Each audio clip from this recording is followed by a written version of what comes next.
Hello friends, welcome back to Shiksha centre. तो Crown objective polity का यह चैप्टर नंबर 6.4 होगा, जिसमें हम संविधान के उद्देशिका से जुड़े हुए 30 मोस्ट इम्पॉर्टेंट क्वेश्चंस को कवर करेंगे। ठीक है, इसके पहले का पार्ट आप नहीं देखें तो उसका लिंक डिस्क्रिप्शन में दिया हुआ है, आप देख सकते हैं। तो चलिए स्टार्ट करेंगे। सबसे पहला क्वेश्चन ध्यान से देखिएगा। निम्नलिखित में से कौन भारत को धर्मनिरपेक्ष राज्य वर्णित करता है? यानी हमारा जो प्रस्तावना है उसका कौन सा चीज़ जो है धर्मनिरपेक्ष के बारे में बताता है। सॉरी, यहाँ पे बोल रहा है कि धर्मनिरपेक्ष राज्य जो है वर्णित करता है। मौलिक अधिकार, 9वीं सूची, संविधान की प्रस्तावना या राज्य का नीति निर्देशक तत्व। आंसर हम पहले ही बता चुके हैं, ये संविधान की प्रस्तावना ही जो है ये बताता है कि भारत धर्मनिरपेक्ष राज्य है। दूसरा देखिए, हम भारत के लोग यानी be the people of India, ठीक है, हम भारत के लोग शब्दों का प्रयोग भारतीय संविधान में कहाँ पर किया गया है? नीति निर्देशक तत्व में गलत, मौलिक अधिकार गलत, नागरिकता गलत। आंसर हो जाएगा संविधान की प्रस्तावना। ठीक है, be the people of India से हमारा संविधान जो है शुरुआत होता है और इसका प्रयोग कहाँ होगा? आंसर हो जाएगा प्रस्तावना में। आगे देखिए तीसरा क्वेश्चन, भारत एक गणतंत्र राज्य है। देखिए आप शुरू से बचपन से पढ़ रहे हैं, भारत एक स्वतंत्र और गणतंत्र राज्य है। इसका मतलब क्या होता है? गणतंत्र का मतलब क्या होता है? तो देखिए, गण का मतलब क्या होता है? गण, अंग्रेजी वाला गण नहीं, ठीक है। ये गण का मतलब होता है आपका जनता। ठीक है, तो ये जनता का तंत्र है। मतलब क्या हुआ? यह वंशानुगत शासन नहीं होगा किसी भी कीमत पर।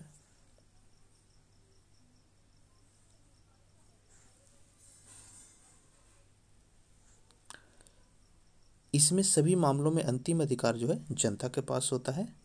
भारत में संसदीय शासन नहीं है, ये भी गलत है। यहाँ पे भारत राज्यों का संघ है, ये सही है। देखिए यहाँ पे ऑप्शन का थोड़ा डाउट है, लेकिन मैं बता दे रहा हूँ। भारत एक गणतंत्र है, इसका मतलब क्या हुआ? भारत में वंशानुगत शासन नहीं है। ठीक है, सी आंसर होगा। लेकिन यहाँ पे सभी मामलों में अंतिम अधिकार जनता के पास है, आपका ये भी सही है, क्योंकि जनता ही कहीं ना कहीं जो है सरकार को चुनती है। हालांकि बुक में आंसर ऑप्शन सी दिया हुआ, तो आप सी ही समझिए। ठीक है, चलिए आगे बढ़ेंगे चौथा प्रश्न की ओर। क्या कह रहा है? निम्न शब्द पर विचार कीजिए।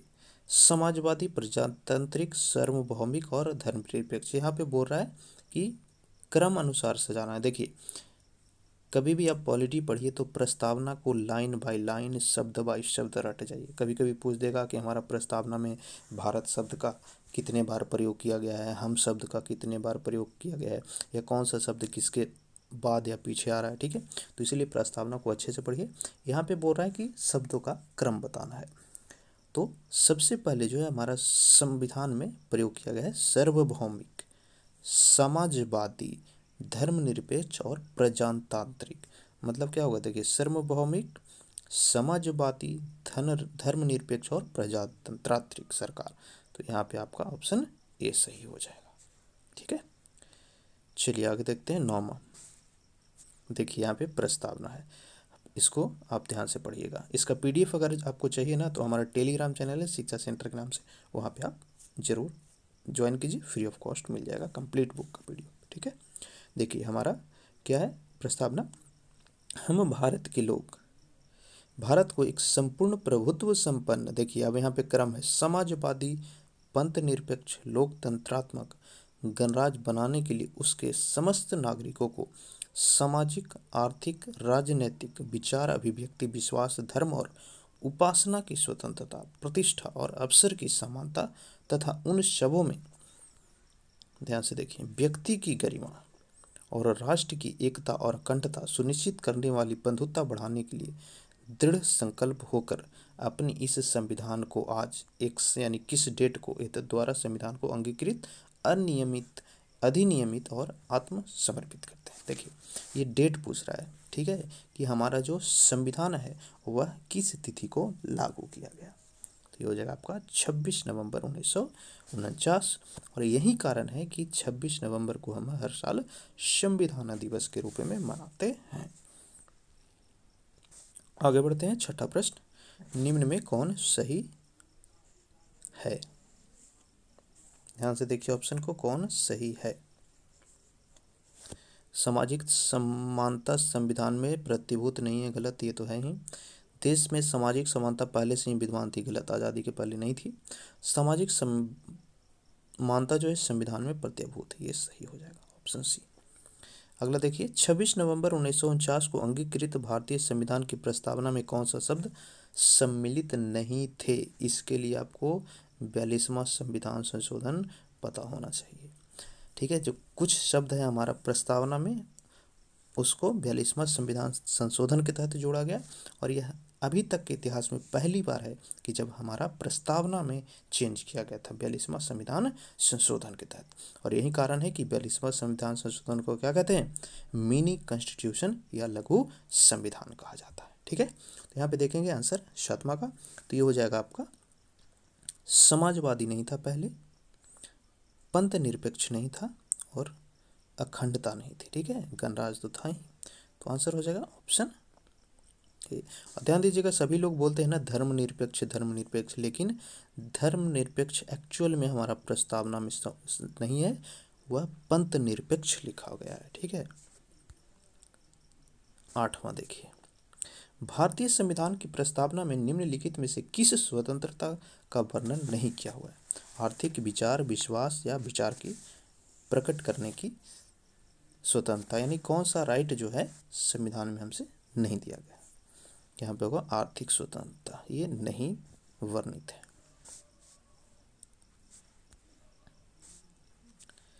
9वां देखिए, भारतीय संविधान की प्रस्तावना में जिन आदर्श एवं उद्देश्यों की रूपरेखा दी गई है, उनकी व्याख्या की गई है किसमें? ध्यान से देखिए ऑप्शन को, मूल अधिकार, गलत, राज्य के नीति निर्देशक तत्व, गलत, मूल अधिकार, राज्य के नीति निर्देशक सिद्धांत एवं मौलिक कर्तव्य के अध्ययन, ये सही है, ऑप्शन सी सही हो जाएगा। आगे बढ़ते हैं। 10वां सवाल देखिए, भारतीय गणतंत्र की 26/1/1950 को ही संवैधानिक व्यवस्थिति की गई थी जब संविधान लागू किया गया। ठीक है, ध्यान से देखिए इसका ऑप्शन को, देखिए जब संविधान लागू हुआ था तो सिर्फ लोकतंत्रात्मक गणराज्य ही था। ठीक है, बाकी आपका धर्मनिरपेक्ष जो है बाद में जोड़ा गया है, समाजवादी भी बाद में जोड़ा गया है। ठीक है, तो आंसर यहाँ पे ऑप्शन सी होगा। देखिए यहाँ पे पूछ ही दिया, जो हमने पीछे आपको बताया कि 42वां संविधान संशोधन द्वारा प्रस्तावना में कुछ शब्द को जोड़े गए थे, वह कौन कौन सा शब्द था? वो था आपका क्या क्या?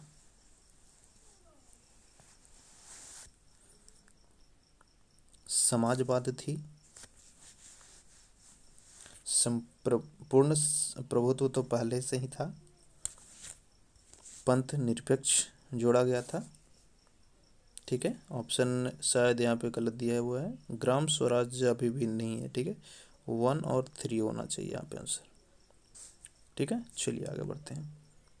12वां क्वेश्चन देखिए, निम्नलिखित में से कौन एक भारतीय संविधान के उद्देश्यों को प्रतिबंधित करता है? यानी जो हमारा संविधान है वह क्या कहना चाहता है, वह कहाँ से हमें उसकी झलक मिलती है, उसका इमेज हमें कहाँ से मिलता है?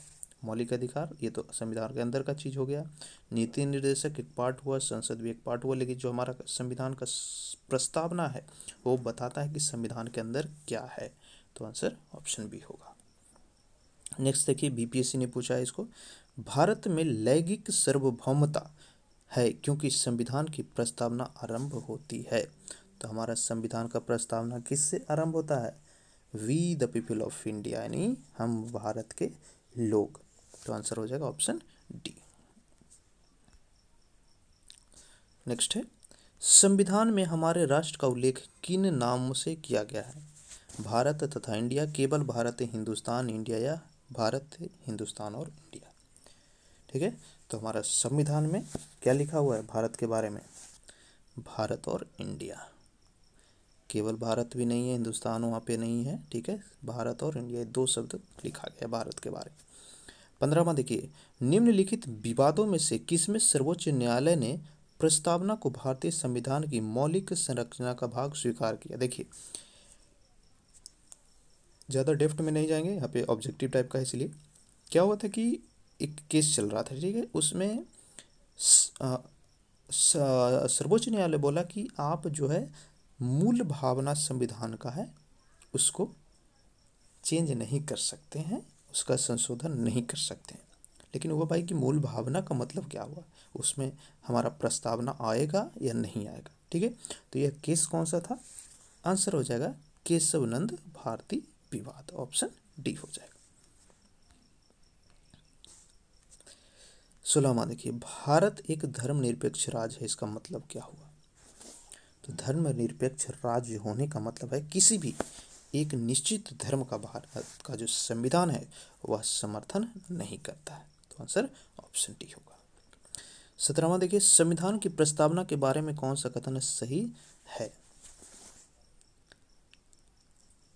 बहुत ही आसान सवाल, ऑलरेडी हम बता चुके हैं।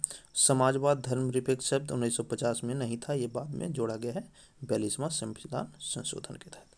तो आंसर ऑप्शन ए हो जाएगा, ठीक है। चलिए आगे बढ़ते हैं 18वां क्वेश्चन की ओर। भारतीय संविधान की प्रस्तावना के सिलसिले में निम्नलिखित में से कौन सा क्रम सही है? देखिए फिर से पूछ दिया क्रम, जो पीछे एक ऑब्जेक्टिव के रूप में पूछा था, अलग अलग ऑप्शन देके यहाँ पे लगातार लाइन में पूछ दिया, और ये बीबीएससी ने पूछा है इसको। कितना इंपॉर्टेंट है प्रस्तावना आप देख सकते हैं। क्रम में पूछा है शब्दों को, ध्यान से देखिए यहाँ पे आंसर क्या होगा। तो क्या है? भारत सार्वभौमिक सत्ता संपन्न समाजवादी धर्मनिरपेक्ष गणतंत्र। तो आंसर ऑप्शन हो जाएगा डी, ठीक है। 19वां देखिए, सभी व्यक्ति पूर्णतः और समान रूप से मानव है, यह सिद्धांत जाना जाता है। समाजवाद, समष्टिवाद, अंतःक्रियावाद या सार्वभौमिकता। ये पीसीएस में पूछा गया छत्तीसगढ़ का, कि सभी व्यक्ति जो है पूरी तरह या समान रूप से, दोनों क्या है? मानव ही हैं, बराबर ही हैं। आंसर हो जाएगा सार्वभौमिकता। नेक्स्ट देखिए, संविधान को एक पवित्र दस्तावेज किसने कहा? Very very important. संविधान क्या है? मंदिर की तरह है, एक पवित्र दस्तावेज है। तो यह कथन है हमारे संविधान के जनक भीमराव अंबेडकर, जो क्या थे? प्रारूप समिति यानी ड्राफ्टिंग कमेटी के अध्यक्ष थे। ये भी कई बार पूछता है, ठीक है। तो सब क्वेश्चन एक एक करके चैप्टर वाइज आएगा, ध्यान से देखते चलिएगा हमारा वीडियो को। 21वां देखते हैं, भारत के संविधान के आमुख का लक्ष्य उसके सभी नागरिकों के लिए सुनिश्चित करना, यानी हमारा जो संविधान है उसका लक्ष्य क्या है? सामाजिक और आर्थिक न्याय, सही है। विचार तथा अभिव्यक्ति की स्वतंत्रता, ये भी है। अवसर की समानता, सबको बराबर अपॉर्चुनिटी मिले, और व्यक्ति की प्रतिष्ठा यानी इज्जत भी और रिस्पेक्ट भी हो। तो आंसर हो जाएगा ऑप्शन डी। ये चारों के चारों हमारा संविधान का लक्ष्य है नागरिकों के लिए। अगला देखते हैं 22वां, भारतीय संविधान की प्रस्तावना में भारत को किस रूप से घोषित किया गया है? तो आंसर हो जाएगा एक सार्वभौम समाजवादी धर्मनिरपेक्ष और प्रजातांत्रिक गणराज्य, ऑप्शन सी सही होगा। देख रहे हैं कितने प्रश्न पूछे गए हैं और किस तरह से पूछे जाते हैं, ठीक है। चलिए 23वां क्वेश्चन, निम्नलिखित में से किसने भारतीय संविधान की प्रस्तावना को हमारे संप्रभु प्रजातांत्रिक गणतंत्र की जन्म कुंडली कहा है? प्रस्तावना क्या है? संविधान का जन्म कुंडली है। तो ये कहा गया है के.एम. मुंशी के द्वारा, ऑप्शन डी सही होगा, ठीक है। चलिए, समाजवादी शब्द को जोड़ा गया है प्रस्तावना में, उद्देशिका में, काफ़ी बार बता चुके इस वीडियो में। आंसर क्या हो जाएगा? क्लियर है, 42वां संविधान संशोधन। 25वां देखिए, भारत के संविधान के उद्देश्यों में से एक के रूप में आर्थिक न्याय का किसमें उपबंध किया गया है? उद्देशिका का मूल्य अधिकार, आर्थिक न्याय, ठीक है। तो उद्देशिका और मूल्य अधिकार में नहीं है, उद्देशिका और राज्य के नीति निर्देशक तत्व में है हमारा आर्थिक न्याय, ठीक है। तो आंसर क्या हो जाएगा? ऑप्शन बी हो जाएगा। नेक्स्ट है 26वां, निम्नलिखित में से कौन सा शब्द भारत के संविधान की उद्देशिका में नहीं है? ध्यान से देखिए, लोक कल्याण, पंथ निरपेक्ष, प्रभुत्व संपन्न और समाजवाद में कौन नहीं है?